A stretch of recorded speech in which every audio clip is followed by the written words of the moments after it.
There is outrage as Brits face higher energy bills after Keir Starmer's Brexit surrender to the EU. It is thought that the new understanding will limit Britain's ability to change its net zero rules. And as a result, we'll be hit with higher costs. The Prime Minister has agreed to be looped into the continent's carbon market, effectively tying the UK to the EU's climate laws. This means any future government will find it harder to get around green targets without triggering trade punishments. And it comes as energy bills are already crippling families across the country. The warning has been issued by none other than the boss of the Energy and Climate Change Committee, who just so happens to be a Labour peer who just so happens to be married to the Prime Minister's sister.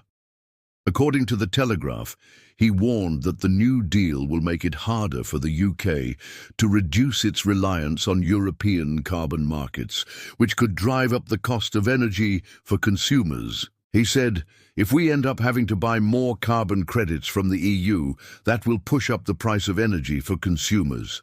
He added that while he supports the UK playing an active role in reducing pollution, businesses and consumers will be worse off if they are forced to purchase more carbon credits from the EU. He concluded it would be better if we had our own system that was less administratively burdensome and cheaper.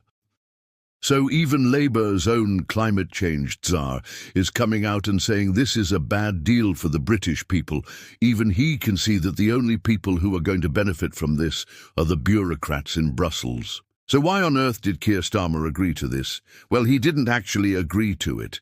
It was his good friend over here, the Labour Prime Minister, who agreed to it. But we can probably guess why he did it.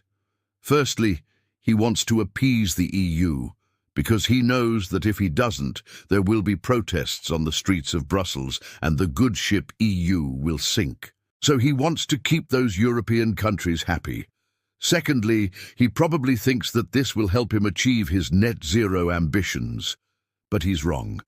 Because as we've just seen, even his own party's climate change spokesperson is coming out and saying this is a bad move. And finally, he probably thinks that this will help his relationship with the EU. But again, he's wrong because this is a terrible deal for the British people. And if he really wants to improve relations with the EU, then he should start by ripping up this deal and starting again. As ever, let me know what you think in the comments below. And remember to subscribe to the channel to keep up to date with all of the latest news.